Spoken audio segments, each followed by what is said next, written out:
All righty, Grand Rising, everyone. This is Ron. Saturday, October 11th, a little after 10 a.m. We get started. See if we have any questions, anything on your mind this morning.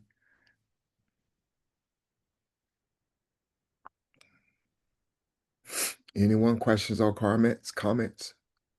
Excuse me.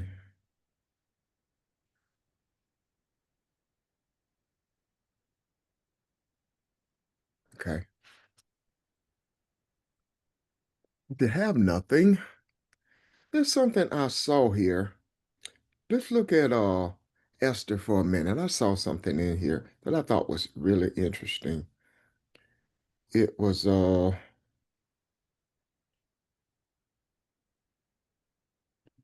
me see. It was my intent.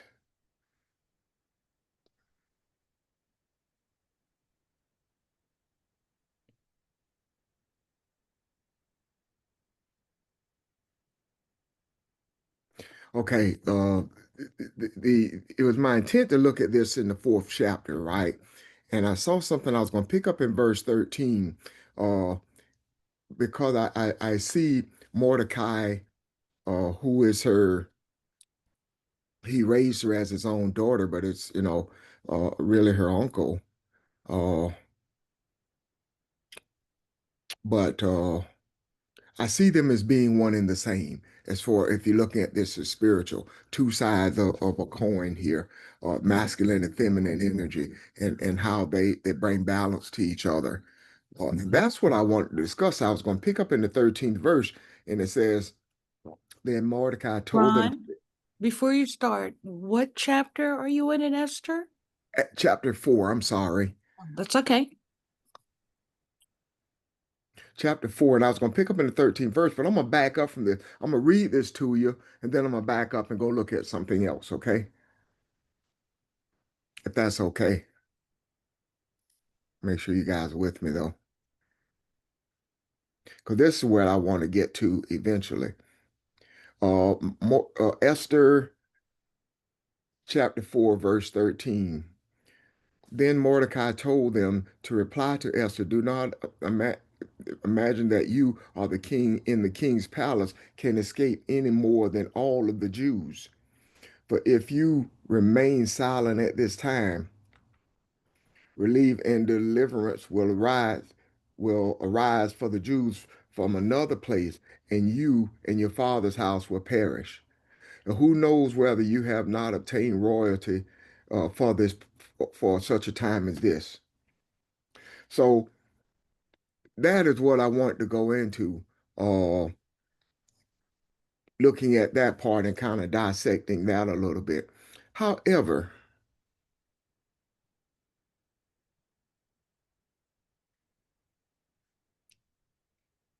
I can go back to chapter 1 and go back to I'm going to start in verse 10.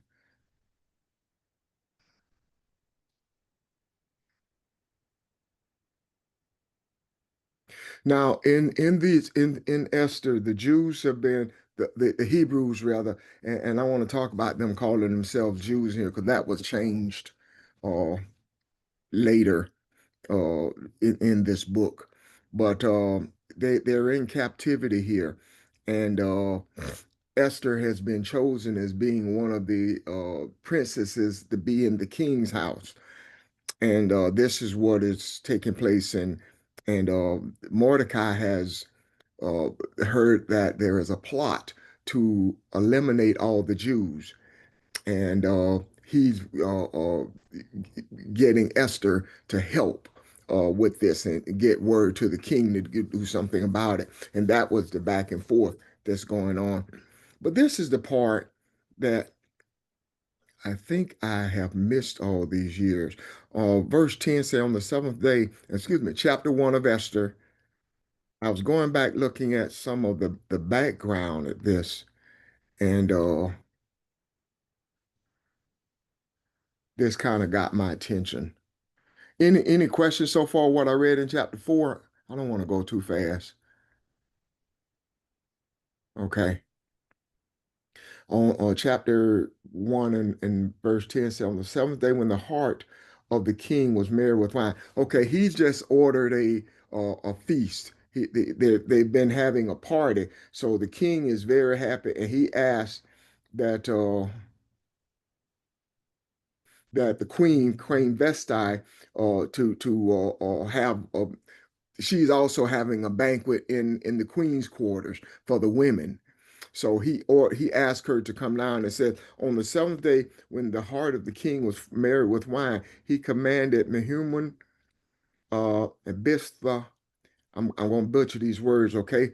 Haboni, Bigtha, Abatha, Zetha, and Carcas, the seven eunuchs who served in the palace of the king Ashurus. But the queen Vashti before the king in his royal crown to bring Queen Vashti before the king in his royal crown in order to display her beauty to the people and the princess, for she was beautiful. But Queen Vashti refused to come at the king's command, delivered by the eunuchs. Then the king became very angry, and his wrath was burned within him. Then the king said to the wise men who understood the times, for it is the custom. Now, that's very important. Who understood the times, for it is the custom of the king to speak before all the people, for all who knew law and justice and were close to him. Karshina, Shepha, Amantha, Tarnish, Murray, Mersina, Memucan, the seven princes of Persia and Media, who had access to the king's presence and sat at the first place of the kingdom. According to the law, what is to be done with Queen Vashti, because she did not obey the command of the king Ashura delivered by the eunuchs. In the presence of the king and the princes, Memuca said, Queen Vashti has wronged not only the king, but also all the princes and all the people who are in the province of King Ashurus. For the queen's conduct will become known to all the women. This is what got me, because I can't believe many times I've read this. I've never seen this way. I guess my eyes are open now. It says, for the queen's conduct will be known to all the women, causing them to look with contempt on their husbands by saying, King Ashurus command Queen Vashti to be brought to his presence, but she did not come. This day, the ladies of Persia and Media who have heard of the queen's conduct will speak in the same way to all the king's princes, and there will be plenty of contempt and anger. If it pleases the king, let a royal edict be issued by him, and let it be written in the law of Persia and Media, so that it cannot be repealed, that Vashti may no longer come in the presence of the king, and let the king give the royal position to another who is more worthy than she. When the king's edict, which will be made heard throughout all the kingdom, great as it is, then all the women will give honor to their husbands, great and small. Um, the Bible is filled with stuff like this, and we've talked about the manipulation of it, but this is why places like America say that they are a Christian nation or a godly nation because of stuff like this that is written. Because this is all some people see, uh, that the presence of the queen, the presence of your wife is only to bring you pleasure. And she was to be brought out so that the people could see how beautiful she was, and she refused to come. It does not say why she refused to come. Uh, in a spiritual sense, I think she refused to come so that Esther could be moved into, elevated into a more positive role. But that just kind of stood out to me because as many times as I've read that, I didn't pay attention to how chauvinistic that was. And you know, just the wording of that. But any questions or comments? Anybody see that differently, or anybody have any comments on this? Yeah, this is Nick. I just wanted to say, yeah, so we see the use of the number 7 a lot, just as a indicator that there is likely more meaning than just meets the eye. But other than that, it sounds like this I hadn't read or realized before. This sounds like, because it mentions uh where is it? Persia, but this entire segment with the names and the of both the princes and the queen sounds like Persia or India or that part of the world, Yeah, which I thought was very interesting. So, in that same way that we have stories of the Hebrews in Egypt and other parts of the world, perhaps this is just another one from uh, Persia and somewhere around between Persia and India or something like that. But I just thought that was interesting. thank you, Nick. Um, one of the reasons we last week we looked at Genesis and Pastor talked about the women being blamed for the sins of the world, and he didn't put it that way, but you guys uh, remember how he put it, how we talked about that. Uh, and I guess to me, one of the things I walked away with is what we're doing is purging a lot of what is written of what these beliefs are and what certain things out there that people look at as biblical principle that is just out and out falsehood and make believe. And this to me kind of falls along those same lines. Uh, Looking at what a wife is and what her purpose is, and she is to be kept in the background. She can only come into your presence when you need her, and one of her responsibilities is always to look a certain way so that you can show her off. That's what I saw when I looked at this, among some other things. But anyone else, any questions or comments? Hey, Ron, this is Charles.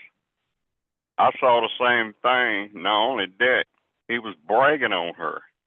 Yeah. He was setting her up on a pedestal of like, what's mine? Look at mine.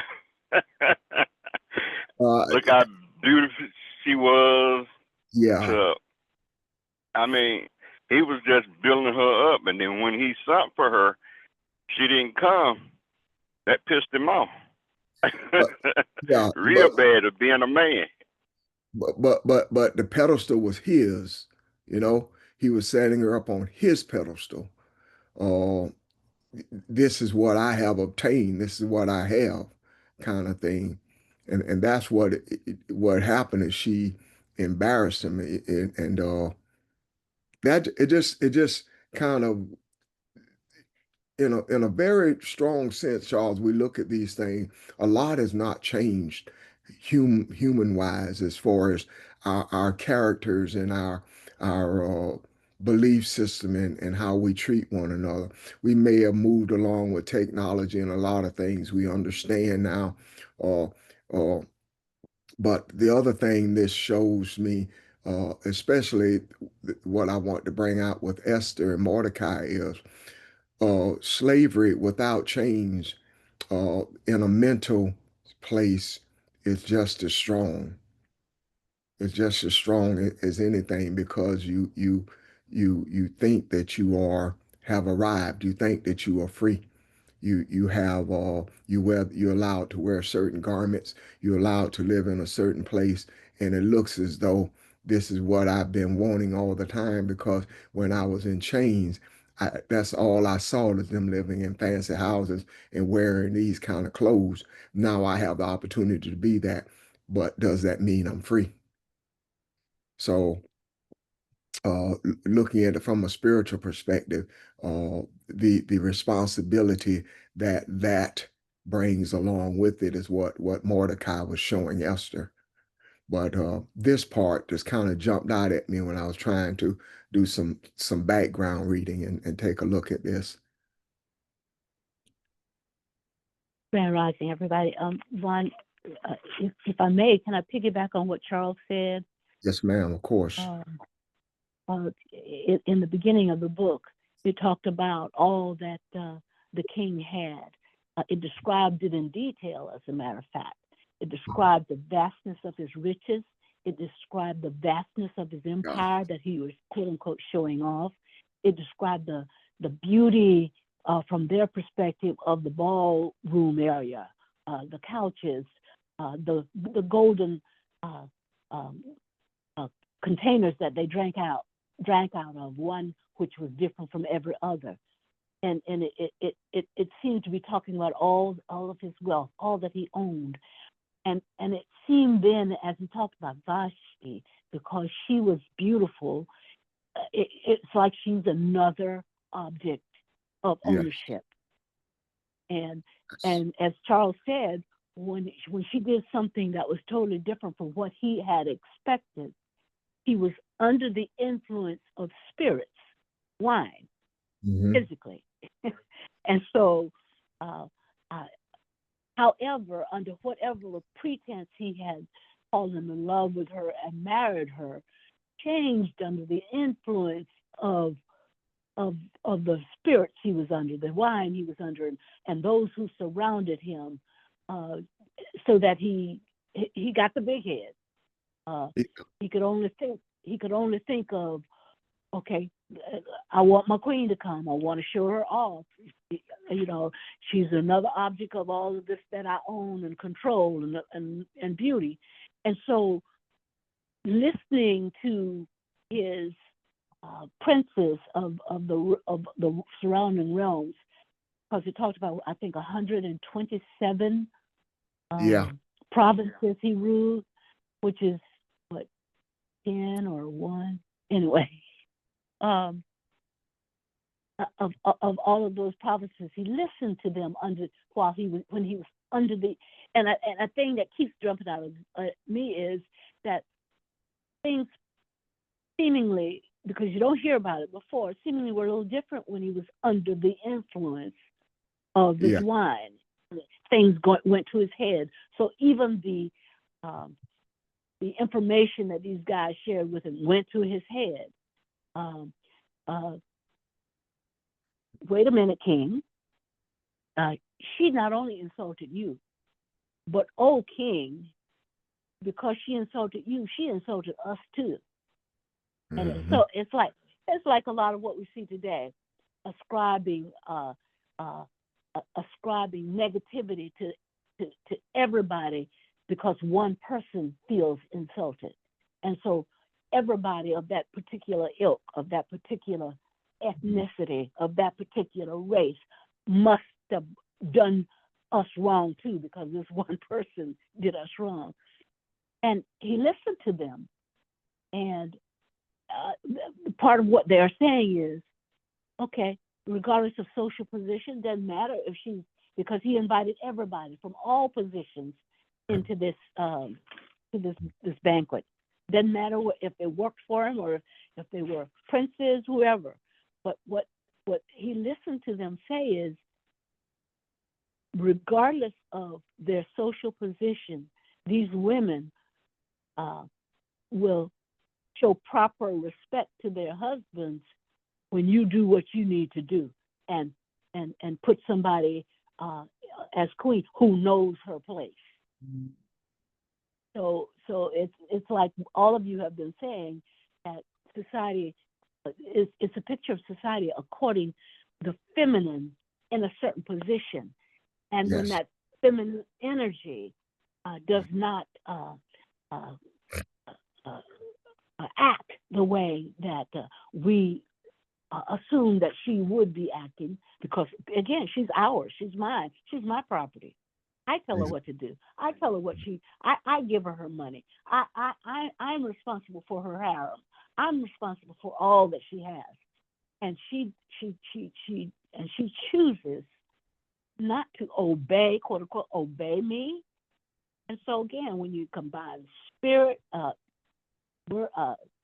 wine with bad information from your guys, and you're already high, because that's what he was. He was Yeah. not going to on his wine. All of that attributed to what happened here. So I'm like Charles. He had, just like he had his golden vase on a pedestal, he had her on a pedestal as well. Thank you. Thank you. Beautifully said. Anyone else? Thank you, Bart. You reminded me of something I was trying to. And another thing, Ron, Yes, sir. now, hear me out. Okay. I see a spirit being as a cat, and we over here in this country, and so what they were doing was trying to change the spirit of things in the Bible. That is true. They were changing that cat into putting fur around his neck like a lion, and trying to put a lion tail on him, and they were trying to say this is a lion, and we bought into that. But when that cat start meowing like a cat, so they're saying, we know how a lion sounds, and we did.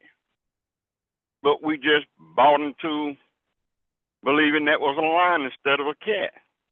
So now you, pastor, and all the teachers and everyone on the phone is hearing the real truth of the cat. He's not roaring as a lion. He's roaring as a cat. And we knew that before we even got here. But we saw all the glamour of that cat, all the things that he can do and all the things he can say. And we bought into it. So now we're hearing the cat again. And now we know the difference. Now we are receiving it more truthful now, that we don't have to buy into all these fancy things. We don't have to buy into they kill and destroy and mess things up, and then we have to say, okay, this is all you are. This is all what you is, and you more than what you is and what you are. We are learning that. So now it putting the cat back as a cat. I love your analogy, Charles. Anybody want to talk about Charles's explanation there? There's a lot in that. Anybody?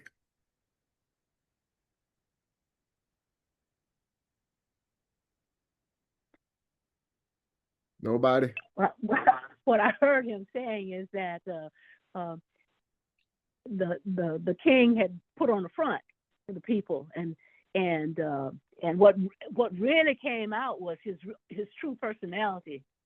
Once he was inebriated, once he was in the midst of all of these folk who lifted him up as well, who were saying, "Oh, great king, you're such a great king, and you have such a great empire," blah blah blah blah blah. But he was really just fronting, and his stripes changed, in other words, so that you saw the real essence of the man, who could be influenced not only by the wine but by the friends. Yeah. Thank you. Yeah. Thank you as well. Barbara and Charles, it's something there there's a part in this I did not quite get. And I want to read it to you because Barb made me think about it when she was speaking earlier. She talked about drinks. I'm in chapter 1, verse 7. Drinks were served in golden vessels of various kind. There's something about those various kinds I meant to look up to see. I think that's saying something spiritually.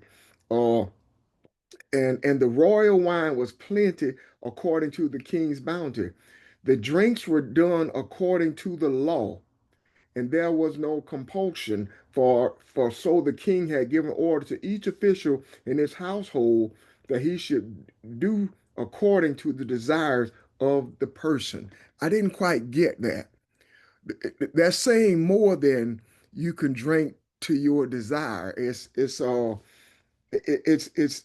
talking about that wine, Barb, that you talked about, and it's almost like it had a certain effect on each person according to how they felt or according to what they felt their needs were.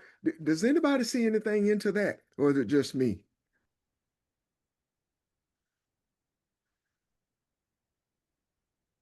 Drinks were done Well, according to the law. I don't quite understand what they're saying there. in uh, well, he wanted them to feel like they were kings in a sense.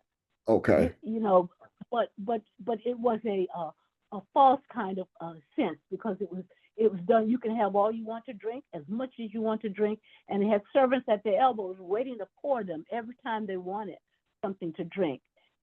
It's like this sense when you're intoxicated just makes you feel so all powerful in a sense. So it has a false sense of imbuing quote unquote power Mhm. to you, because it's done under the influence of the spirit. But this is the physical spirit of the wine. So he wanted them all to be pumped up to make them feel that, you know, your wish is your command. You want more wine, ask for more wine. It's right there for you. These chalices, they were served in these vessels, chalices, or whatever they call, one of a Right. kind, which says, okay, it doesn't matter how mine looks, it doesn't matter how yours look. Mine suits my purpose because I can fill it with whatever amount of wine I want to put in it, as can you. I don't quite see that, Ron, but it says that individually, each one of these people who imbibed got what they wanted Yeah. in terms of the wine itself. But again, it was a perpetrating a spiritual kind of essence. The wine was a physical representation of a spiritual essence that could never be reached, because it's a physical intoxicant. So I don't get it all. So perhaps someone else has another explanation as well. But I did want to say something about Esther. Okay. Esther's name was what is it? It was changed to Esther, but Yes. her name was Hadassah, which means myrtle tree, and her name, the Hebrew origin of that was associated with peace, with love, with prosperity. So Yeah. as you set the story up, the king is infatuated with his wife, whose beauty was skin deep. And on the opposite side, once you get into Esther, they present this woman of beauty whose essence was peace and love and prosperity. So two distinctly different Yeah. representations of feminine energy. Thank you. And that's where we were going with that. I want to back up a minute though, because I saw something in part until Charles gave his analogy, and I think I see what according to your explanation and what Charles said. But I don't want to cut anybody else off. Did anybody else have any follow-up to what Barb said or any part of this? This is Vermel. Okay. Charles and Barbara's explanation of the lion and cat make me think very much of the current administration we have. Very vain, very prideful. The true characteristics are coming out. So that's what it made me think of. It gave me a picture of what we're currently in. I could not agree more. I think it does paint a picture of where we are now. In fact, I think it's almost a timeline. And reason why I say that, Charles gave the analogy of the cat. I think early on, if you look at the history of these people being brought out of Akabalon, we pretty much knew that the cat was not a lion. But you didn't dare speak to that. You didn't dare, if you did, you were either killed or made, So Christianity was the thing that was beaten into you and made you till that cat started looking like a lion, until you, maybe by the second or third generation, you didn't know the difference or didn't dare speak of the difference. And so looking at it from that perspective, I wonder too if these people, great and small, were so happy, so glad to be invited to the king's palace that they too knew the difference, but it was not something they could dare speak to. And maybe that had something to do with the law. You come in and you forget, I'll forget how great and small you are if you come in and pretend that this is the greatest festival you've ever been to. So this whole life thing, we no longer have change on us, and we are to pretend that this is the greatest country, the greatest situation that anybody's ever been in. But the cat has the fur on him, and he's still meowing like a cat. And we, as a people, are starting to rebuke that and talk about it and uncover some things that have been covered up for a long time. So I love the analogy, and I think all of this does indeed speak to us and about us. Grand Rising, Couldn't said it everybody. no better. This is Audrey. I do like that analogy, and I think, yeah, it reflects on what's happening today. But what I wanted to add is that it seems to me that for the king, this is a whole big ego trip kind of thing. Because he's the king of Persia, but he ruled over from India to Ethiopia. So that means he was conquering a lot of people. And generally in those times, when you conquered another kingdom, you ended up taking either the daughters of that king or maybe even the wife of that king as your wife. So this Queen Vashti, maybe she was from another culture, and maybe she had more sense of herself in her culture. And perhaps that was one reason why she refused, because she didn't want to be part of that whole egotistical kind of thing. And even with the wine and the chalices for the wine, each person had a different one that the king had created, and it said they were golden. But this is just a way for the people to see and reflect back on the king as a great man, a wealthy man, or whatever. And because he was king, his word was basically law, ruling by decree. So to have this woman, perhaps from another culture, refuse to come, yeah, it sounds a lot like today with them making up something on the spot so that they could not lose face or not be embarrassed. But it just goes to show how the Creator will always make a way, even out of that kind of situation, which is a message to us today. Even though that the cat wants to be a lion, when we see through the mirage, then we can sort of reclaim who we are. I saw this YouTube a little short video of you know how geese like to run after people? Well, this goose was running after this little boy, and he was just flailing and running and running, running, running.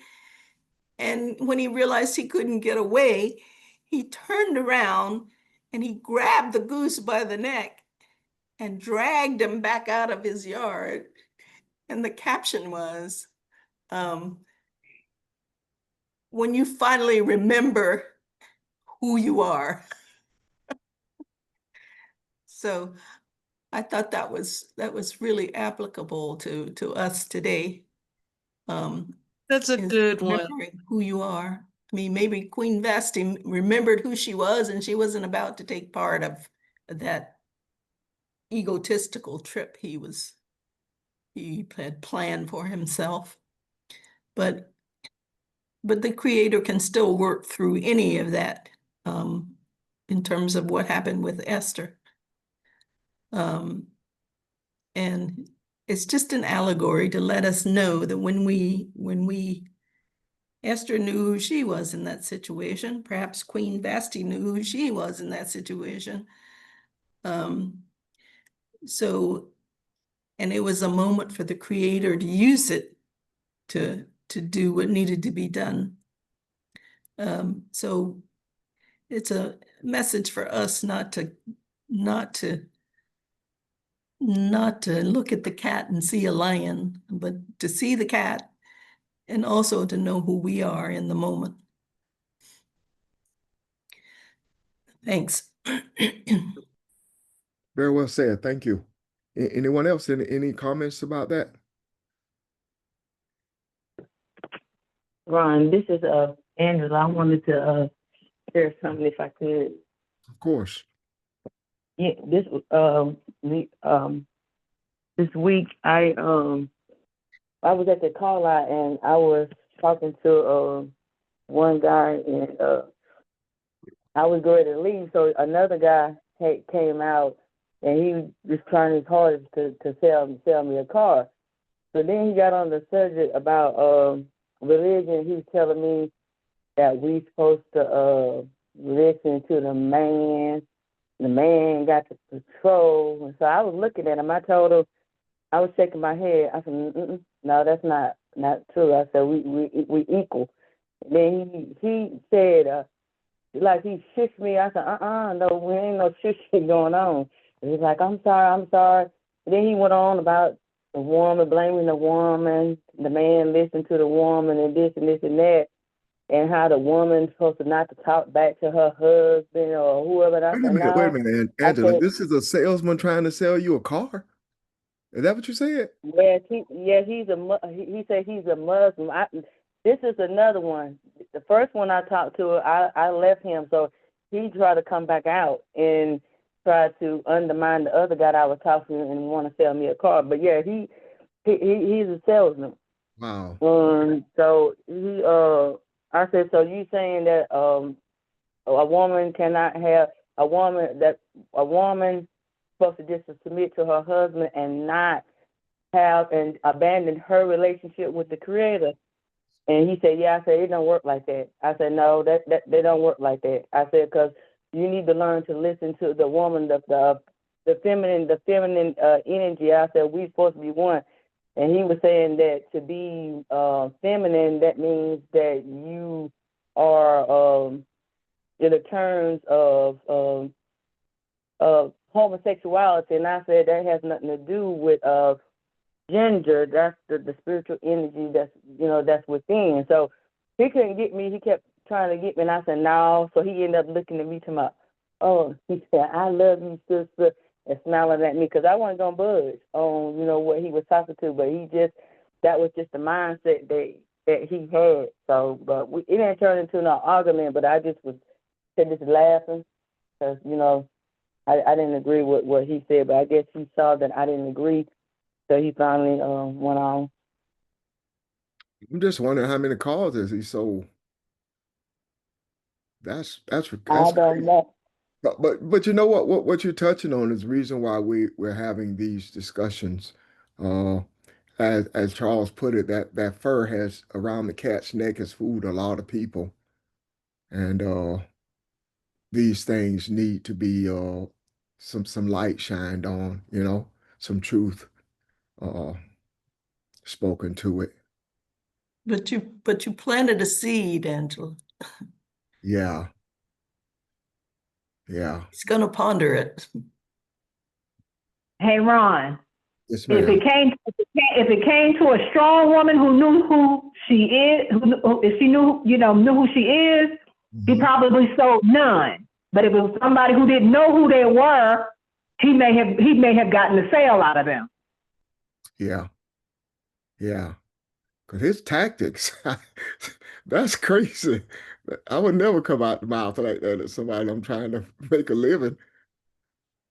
But anyway, that's why we're having these conversations. That's why we're having these discussions. Uh, these very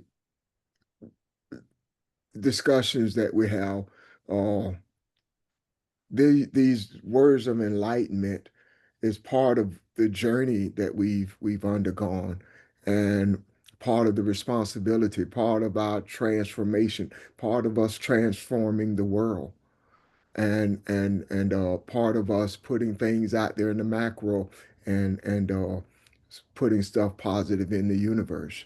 So all of this is connected, and all of these are things that, it seems like, we're just having a discussion about something, but all of this has meaning, has very strong meaning. Uh, I wanted to,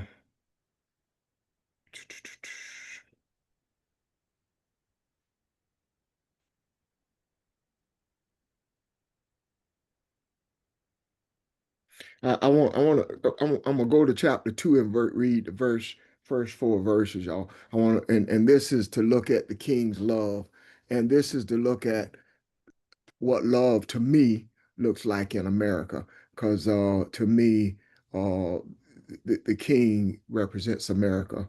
After these things, I'm starting at verse 1, chapter. After these things, when the king Ahasuerus had subsided, he remembered Vashti and what she had done. So, in other words, I guess he's sobering up some, and what had been his decree against her. Then the king's attendants who served him said, "Let beautiful young virgins be sought for the king.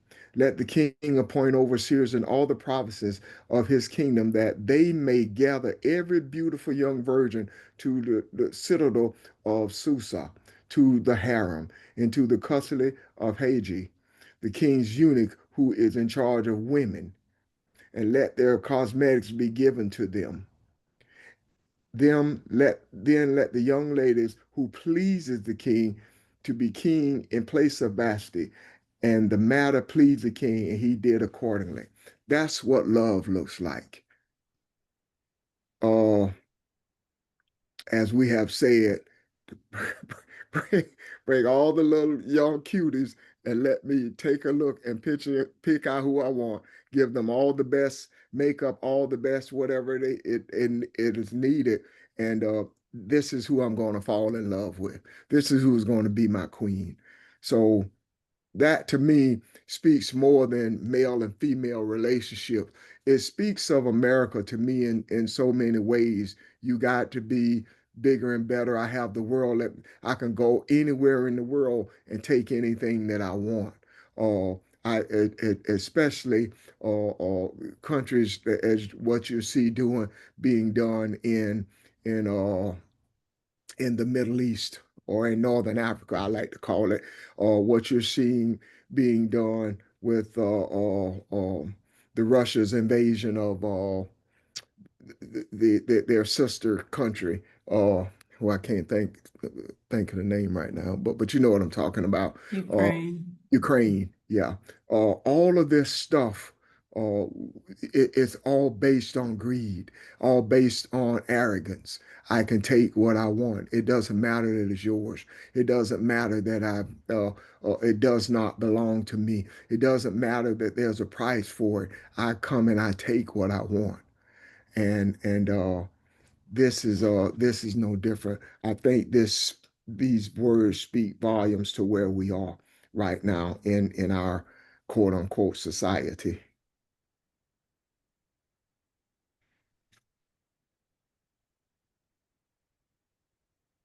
Any thoughts or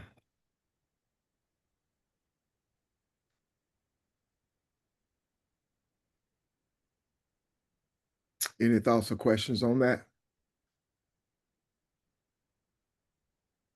So to me, the crown of all of this is as the scripture once said about Jesus making everything straight, making the road straight, making so what our responsibility is as deliverance, as loving kindness, as enlightenment is to set the record straight so that every man and woman have an opportunity to see who they are. That's all a part of this. I'm going to invite Barb to say what she said. I'm going to read verses starting verse 13 of chapter 4. I'm going to jump all the way to chapter 4. And you guys can say whatever you want in between chapters 2 and 3 if you so please.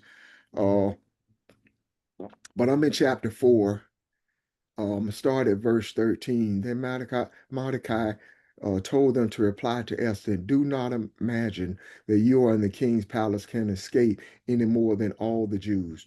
For if you remain silent at this time, relief and deliverance will arise for the Jews from another place, and you and your father's house will perish. And who knows whether you have not obtained royalty for such a time as this. Then Esther told them to reply to Mordecai, go assemble all the Jews found in Susa and fast for me. Do not eat or drink for 3 days, night or day. And my maidens also will fast in the same way. And thus I will go into the king, which is not according to the law. And if I perish, I perish.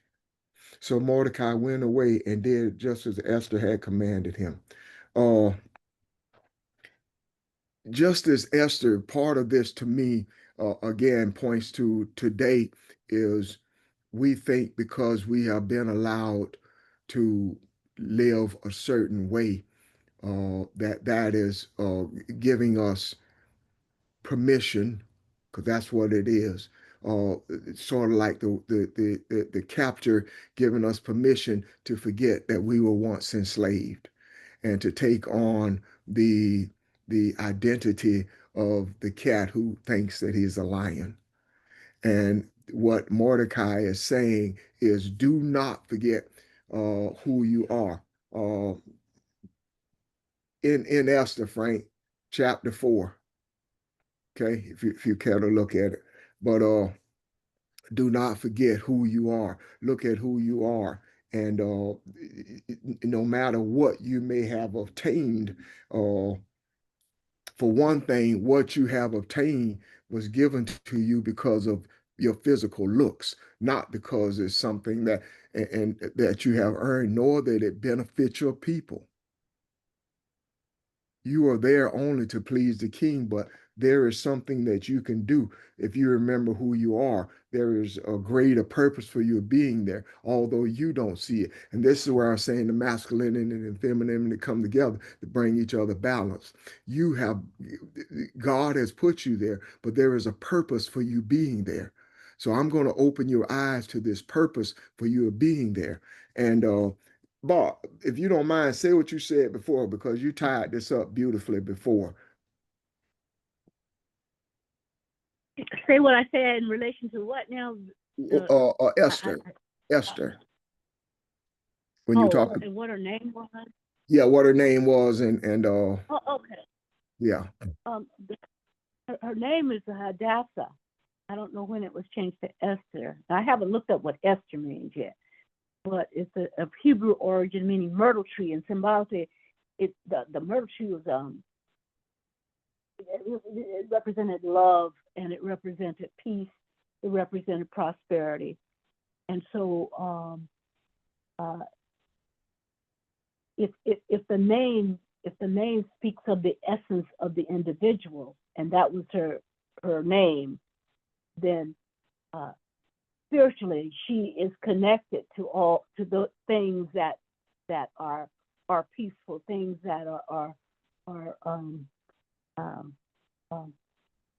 loving, and her name kind of predicts the prosperity of the Hebrews who were being persecuted, because Haman in Esther, Haman had already set the wheels in motion, or was setting the wheels in motion to do away with the Jews. And so Esther was at a pivotal point, not only in the life of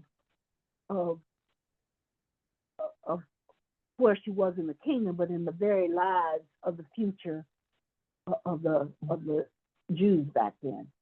What she did and how she did it determined life and death, if you will, in a sense. So I don't know what else you want to say. Well, the main part is that you said was what you say, peace and what was her name? Peace and deliverance. Prosperity and love, peace, Love, yeah. and love. So the bottom line is we being that we talk about all the time, being that balance, bringing people to balance, showing them what peace and love looks like. That is what what delivers the people, because the people didn't even. And again, this is part of what made me look at it this way. The church, a lot of people who are in denial, who think that. Who they voted for and the way we live now as Africans, we have arrived, do not recognize the danger that is out there. Do not recognize the danger that the things that are lurking and the things that are others have planned for us. And the whole time, peace and deliverance is working to move them. Peace and love is working to bring prosperity to the land, and prosperity not being money here, but being those things, being balanced. So that to me is just kind of her name just kind of speaks to who and what we are and what is taking place. Being able to see this thing from a totally different perspective, because you're not looking at it through religious eyes. So I just the king's eunuch, who's the overseer of the women, that the Creator put her in place to be viewed and be seen and to be liked by the king's eunuch, who had responsibility and was overseer of the care of the women. And Mhm. so she was in this place for this purpose at this point in time. It was her Yes. season, Yes. and her season as it relates to deliverance for her people. Love that. Love that. I remember when I was a kid, and we were being drugged back and forth to Sunday school and Bible study. And that's what it was, being dragged by your heels, because I wasn't going voluntarily. But one of the lessons, because in the King James, this thing you read, Mordecai said to her, don't you know that if you don't do this, God will have to get another? And that one statement stood out with me all these years. If I didn't remember another verse in the Bible, that stood out to me. And that one verse is just kind of stuck with me as a kind of something that moved me, that if you don't do this thing, don't you know God will get another? In other words, this is an honor. You've been chosen to do this. And I don't know, just like I said, that just always meant something to me. Anyone else? I hope this made sense. I was looking as kind of, as always, trying to find something that touches where we are and what we're going through, or what the world is going through, and offer some enlightenment or encouragement or wisdom or something of some kind. So I hope this served that purpose. If you don't have any more thoughts or questions, I think I'm done, or we're done. Anyone? Okay. Well, have a great day. Have a great day, and thank you. Thank you for all the comments and questions, and thank you most of all for your energy, okay? Look forward to tomorrow. Thank Thank you, you. everyone. Thank you. Bye, Thank bye. you all. Bye-bye. Bye.